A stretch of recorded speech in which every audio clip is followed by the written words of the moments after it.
Então, nós estamos iniciando justamente a filosofia helênica com as principais escolas filosóficas, e uma das principais indagações ou dos principais temas dessa filosofia helênica é a felicidade ou a arte do bem viver. E nós temos como tema principal a felicidade para os cínicos e para Epicuro, duas correntes filosóficas que vão ganhar muito destaque, e até hoje nós temos muitas reflexões que foram geradas a partir do cinismo e do epicurismo. Eu sou professor especialista em filosofia, Ricardo de Moura Borges. Então, nós vemos aqui as principais características da filosofia helênica, como é que essa filosofia surgiu a partir da expansão e do domínio de Alexandre o Grande, Alexandre Magno, que acabou levando a cultura grega para muitas outras nações. E aqui nós temos algumas questões pertinentes. A primeira, quem foram as principais correntes filosóficas ou as principais escolas que surgiram nesse período? Nós temos o cinismo, o epicurismo, o estoicismo e o ceticismo. Dentre elas, nós iremos nos debruçar justamente nas primeiras, no cinismo e no epicurismo. Qual foi o período, o período histórico que nós estamos averiguando? De 323 a.C. até 30 a.C. E aí, o que foi mesmo esse período helenístico? Foi caracterizado pelo florescimento da expansão, do domínio da cultura grega no mundo antigo, tendo como base uma fusão da tradição grega com a cultura oriental. E é justamente que nós vemos até resquícios dessas escolas em confronto com o cristianismo, com as religiões que estão surgindo justamente nesse período de formação do desenvolvimento da filosofia grega, conhecido como filosofia helenística. E o que eles queriam? Eles queriam justamente entender o conceito de felicidade e também compreender a arte do bem viver. E assim nós temos nesse mapa os principais representantes do período helenístico. Nós temos em Atenas vai surgir o Antístenes, que é o principal discípulo de Sócrates e que vai radicalizar o pensamento socrático, trazendo a primeira escola, que é o cinismo, com essa radicalização total, suprimir todos os bens materiais e viver de uma forma, a forma mais simples possível que se possa existir. E também nós temos aqui, na cidade de Samos, nós temos o filósofo chamado Epicuro, o Epicuro de Samos, que junta os seus amigos inicialmente, monta o Jardim de Epicuro e procura uma nova forma de se entender a felicidade, de se entender como devemos agir para sermos felizes. Já no cinismo, nós temos essa busca por uma vida simples, nós temos os filósofos cínicos afirmavam que em nossa essência precisamos de muito pouco para suprir as nossas necessidades. De acordo com eles, quanto mais acumulamos bens materiais, isso nos traz mais preocupações, que consequentemente traz mais angústia e nos afasta da felicidade. E o principal iniciante dessa escola chamada de cínico ou cinismo foi justamente fundado pelo Antístenes, que está representado nessa imagem, um discípulo de Sócrates, lembrando que Sócrates andava nas ruas de Atenas desprovido de qualquer bem material, e o Platão se torna aluno de Sócrates, mas não faz esse despojamento dos bens materiais. O Platão era um aristocrata rico, e acaba escrevendo a vida de Sócrates, mas ele não vai doar os seus bens e nem também viver nessa vida tão radical que o Sócrates viveu. Já o Antístenes, que é outro discípulo de Sócrates, faz essa decisão radical. Mas na história da filosofia, quem vai tomar mais destaque é justamente o Diógenes de Sinope, que ele nasce na cidade de Sinope, ou Diógenes Laércio. Vivendo de modo simples, o indivíduo ele seria feliz. É justamente o que o Antístenes diz, e a sua vida também do Diógenes vai dizer de forma bem incisiva. Aquilo que é caracterizado nos livros, que nós temos muito conhecimento, porque sempre, na maioria das vezes, vemos a imagem do Diógenes, é justamente essa. Morando num local totalmente desprovido de bens materiais, dentro de um barril, rodeado por cachorros que lambiam as suas feridas, e ao mesmo tempo nos chama a atenção nessa imagem que está de dia, a cidade, todos estão aqui de dia, fazendo o seu comércio, andando nas ruas, e o Diógenes acende uma lanterna. Então ele sai procurando nas ruas da cidade de Atenas ou nas cidades que ele está peregrinando, ele busca a verdade. E isso incomoda as pessoas, os cidadãos e os filósofos mais respeitados da cidade, e as demais pessoas ficam incomodadas, porque ele diz que não existem sábios, as pessoas estão ludibriadas. A verdade, ela se escondeu e não tem mais como se chegar a um estado de felicidade, já que muito acúmulo de bens materiais faz com que nos distanciemos da felicidade em si. E aí nós temos de 400, né, ele nasce no ano 400 a.C. e morre no ano 325. Essa é uma das primeiras provocações desse filósofo, do Diógenes de Sinope. Outra provocação muito interessante do Diógenes está justamente nessa imagem, onde, com a expansão do helenismo, nós temos a figura do Alexandre o Grande, o principal imperador que domina muitas terras e muitos povos, e está cada vez mais rico, cheio de posses, cheio de riquezas. E justamente o Alexandre poderia ter mandado seus generais, as pessoas de mais confiança, para socorrer o Diógenes, já que ele ouviu falar que o Diógenes estava morando nas ruas, cercado de cachorros, morando dentro de um barril, desprovido de todos os bens materiais. Mas o Alexandre, o Grande, o Magno, acaba por si só indo até o encontro de Diógenes. E ali ele faz uma proposta: o que é que eu posso fazer para te ajudar, para você sair desse caminho, né, de pobreza, de poucos bens materiais. Eu te dou um reino, riquezas, tudo que você quiser. E o Diógenes, ele faz apenas um pedido, como está aqui representado na imagem. Ele diz o seguinte: eu quero apenas que você se afaste, porque você está atrapalhando o meu sol, o meu banho de sol matinal, você está me atrapalhando. E ao dizer isso, é justamente perceber que o Diógenes, vendo as riquezas e pompas do Alexandre o Grande, ele está percebendo que o Alexandre talvez não esteja nem dormindo direito, porque está sendo perseguido por outros reinos, e até os seus generais e as pessoas de mais confiança não podem e têm que confiar desconfiando, porque existem jogos de interesse, e essa riqueza, ao invés de trazer a felicidade para Alexandre o Grande, está justamente deixando mais aflito, mais descontente e mais perseguido na vida. Então, isso não é um conceito de felicidade, o acúmulo excessivo dos bens materiais. Quantas e quantas terras o Alexandre dominou que durante até a sua vida ele nunca nem visitou, ele nem sabia se existia realmente essas terras, né? Os seus oficiais, generais expandiram o domínio grego, entre outras culturas, mas isso não fazia com que aumentasse a felicidade de Alexandre, ele não ia se satisfazer com essas riquezas de tantos outros impérios, porque ele já tinha muito excesso, muito para sobreviver e para viver de forma muito boa, porque a sua vida seria uma passagem apenas.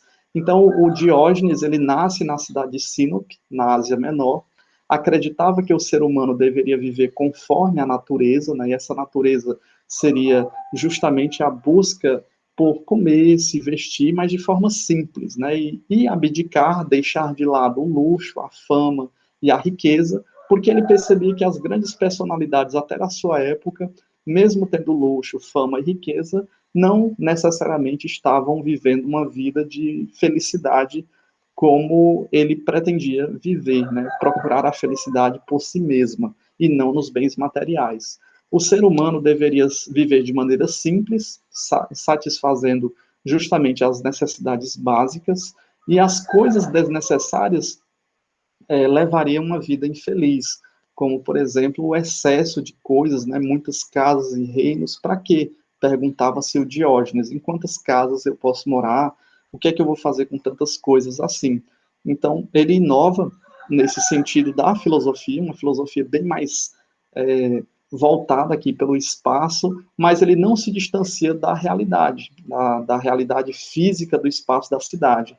Por exemplo, se o Aristóteles dizia que a felicidade deveria ser a partir da polis, da cidade, para se desenvolver as suas potencialidades, o Diógenes já está se distanciando da cidade, mas ao mesmo tempo morando na marginalidade, né, nas ruas, descalço, desprovido de todos os bens que a sociedade ou que a cidade e o comércio vão produzindo.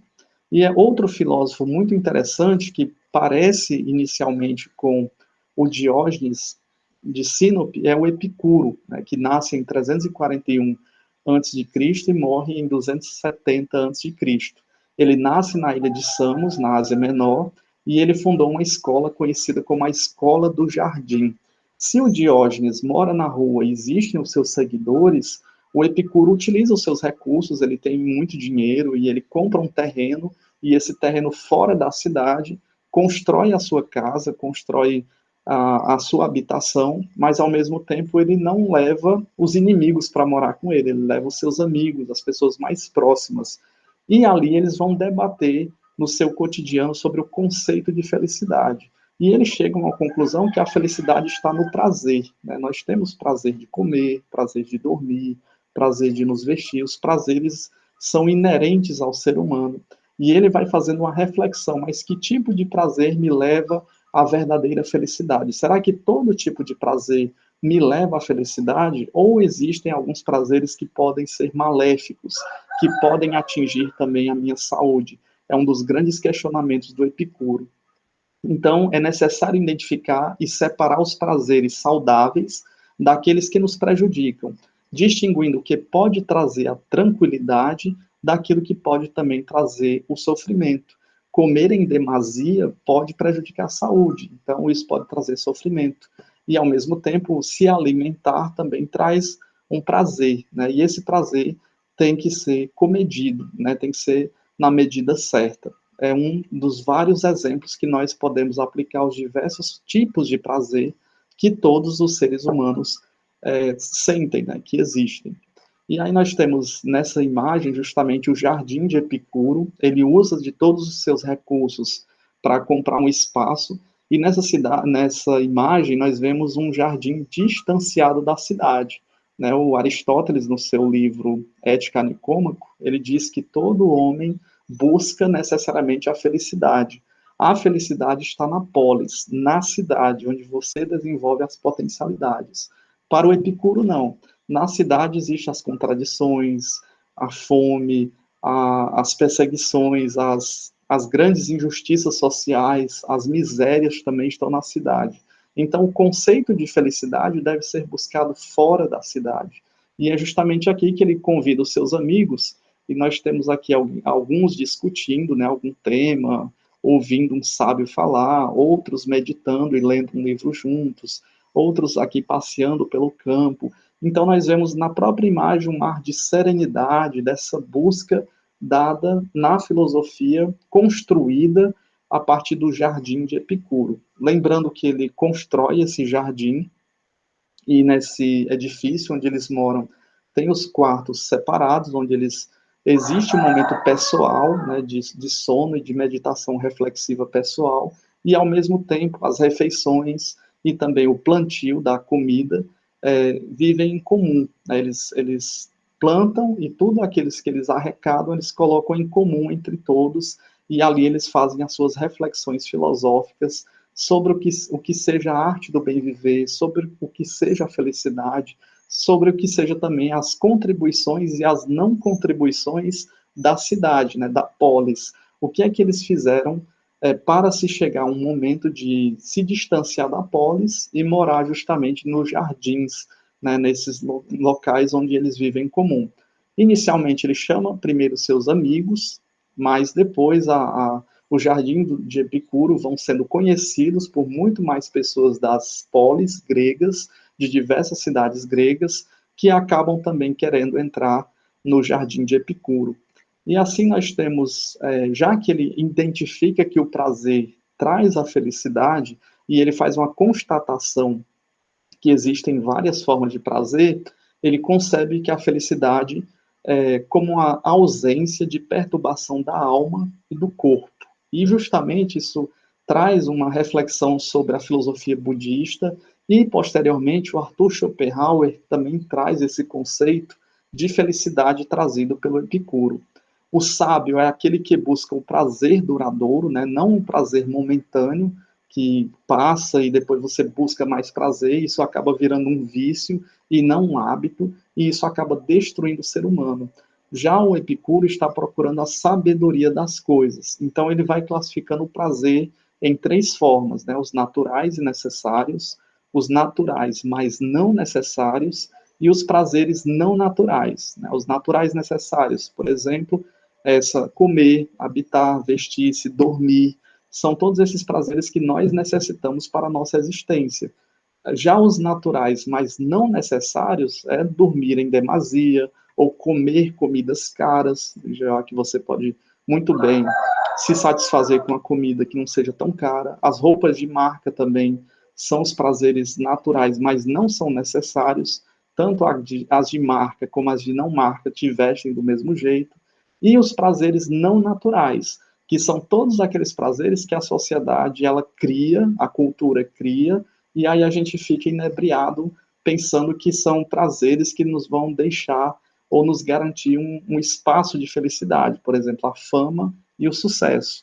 E a filosofia de Epicuro é tão pertinente, tanto no tempo dele, nas angústias que aqueles que tinham fama e sucesso passavam, porque muitos acabavam se suicidando ou entrando em angústia profunda, assim também como nos nossos tempos contemporâneos.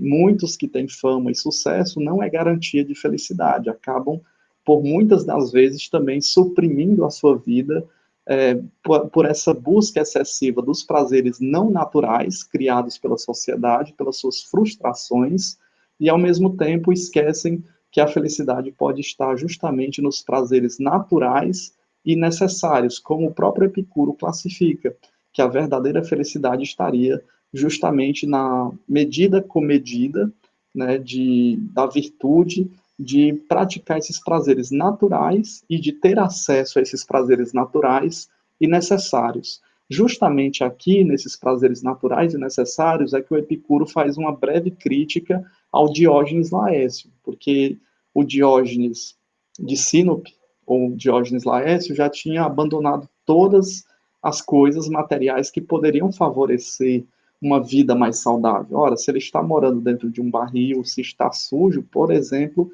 ele pode se contaminar com doenças. Então, isso não é interessante para o Epicuro. E aí, dessa forma, o Epicuro valoriza os prazeres naturais e necessários, de habitar-se em um determinado local, de comer e também de vestir-se, né? Não viver também totalmente despojado, como se vivia o Diógenes de Sinope.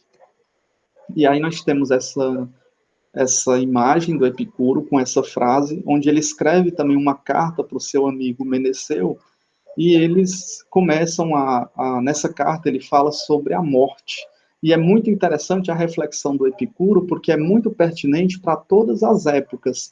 E ele diz o seguinte: a morte não é nada para nós, pois quando existimos, não existe a morte. E quando existe a morte, não existimos mais. As pessoas felizes lembram do passado com gratidão, alegram-se com o presente e encaram o futuro sem medo. Então, essa vida de percepção da felicidade, ao mesmo tempo de não ficarmos preocupados com o dia que vamos morrer, mas o mais importante é viver a qualidade, né? Não importa se são 10 dias de vida ou 10 anos de vida. O que importa é justamente a qualidade que se vive durante esse período de 10 dias, ou de 10 anos, ou de 100 anos. Não importa se você vai viver 1000 anos, mas sem qualidade, não existe justamente a felicidade. E é justamente por isso que ele coloca: as pessoas felizes, elas lembram daquilo que se passou com gratidão, quer seja coisa boa ou ruim, agradeça.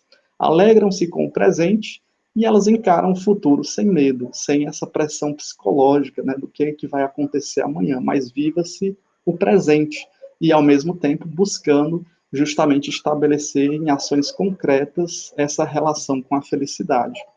E aqui nós temos o prazer e a felicidade no epicurismo, e essa imagem já nos chama muita atenção, né? Aqui nós temos pessoas dançando, se divertindo, comendo, e o Epicuro, ele valoriza os 5 sentidos. É através dos sentidos que nós temos o gosto, né? O paladar, o olfato, a visão, o tato, a audição, e a partir, né, para ouvir uma boa música, para a dança, para os comes e bebes, nós acabamos sentindo prazer nessas coisas. E para o Epicuro isso deve ser valorizado, mas ao mesmo tempo não é ao extremo, não é tudo em excesso, mas é tudo na medida certa. E assim ele acaba se discordando dessa criação do Platão, do mundo inteligível, como se a alma fosse uma prisão do corpo, como acreditava o Platão, e também ele vai se distanciando da filosofia do Aristóteles, de uma busca minuciosa, investigativa, científica pela causa das causas. Na verdade, o Epicuro está propondo viver de forma intensa o presente, né? Não se preocupando com a causa das causas, ou não se preocupando também justamente com o mundo inteligível dado pelo Aristóteles, né? Ou pelo filósofo Platão.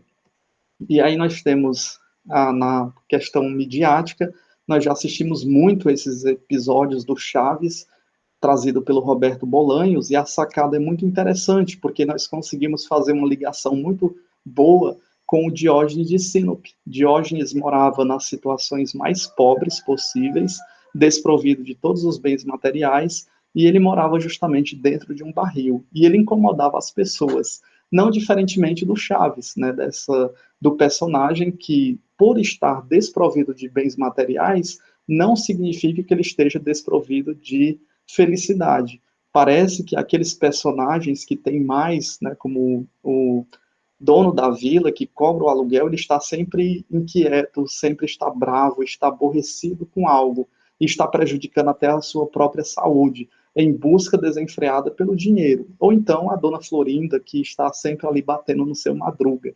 E aqui nós percebemos que o Chaves, na sua vida simples, traz também essa reflexão sobre a felicidade e sobre a busca da felicidade com o mínimo de coisas possíveis, assim como nos fez a reflexão o filósofo Diógenes de Sinope, também fazendo essa configuração de que a felicidade não está no excesso de obtenção de coisas, mas está justamente em ter o mínimo possível e que a vida refletida é nos garantidora de uma sabedoria que nos faça chegar justamente à verdadeira felicidade.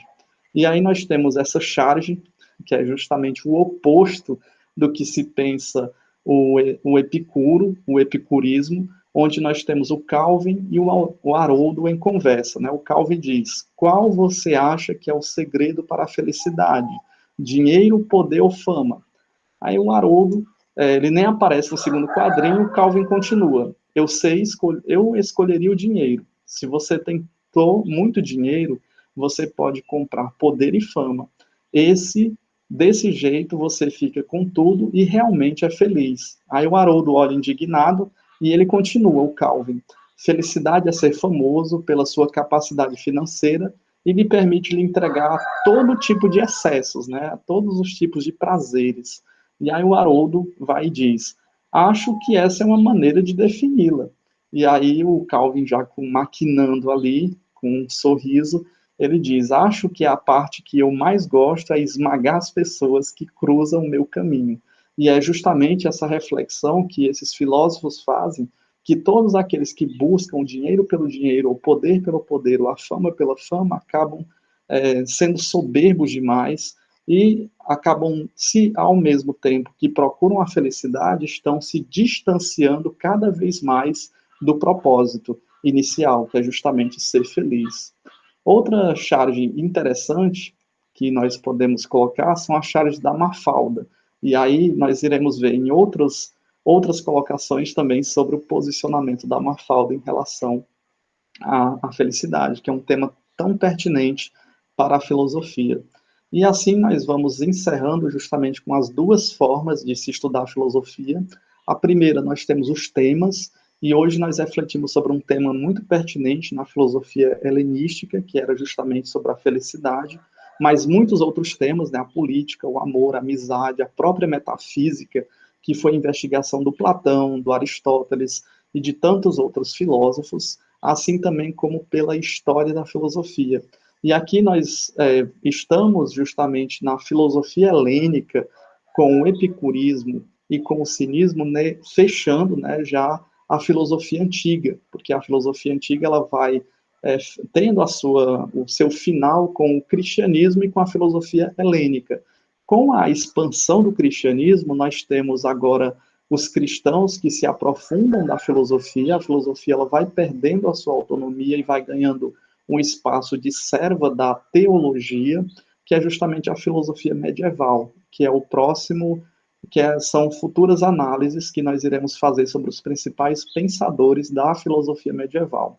Depois a filosofia moderna, que o grande expoente da filosofia moderna, o divisor de águas, o René Descartes, vai se apropriar muito bem do ceticismo, né, da forma de pensamento de questionar e trazer, a partir dessa dúvida, um método específico, e a filosofia contemporânea. Lembrando que, dentro desses espaços da história da filosofia, existem diversas correntes filosóficas, e cada um deles carrega a sua riqueza nas suas formas de pensamento, tanto dos temas, como também da sua história da filosofia.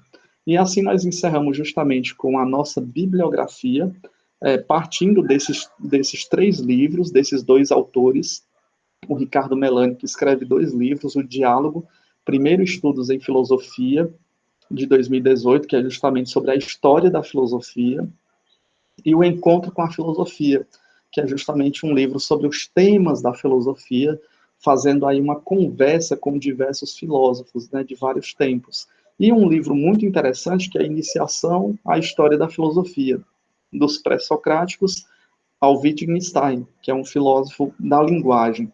13ª edição, Rio de Janeiro, Jorge Zaha, 2007, do Danilo Marcondes. E então, assim, nas próximas investigações, nós iremos encerrar a filosofia helênica, justamente com o estoicismo e depois com o ceticismo. Passando após essas 2 escolas, nós iremos iniciar justamente a filosofia cristã, ou a filosofia medieval, que se carrega aí durante 1000 anos de história, justamente no período da história medieval, onde a sociedade vai ganhando novas configurações, novas conotações, e, consequentemente, a filosofia também vai ganhando um novo corpo. Né? A filosofia ela vai conversando muito com a teologia, né? A nova forma de se entender a realidade a partir dos textos sagrados, da manifestação de Deus, do início e desenvolvimento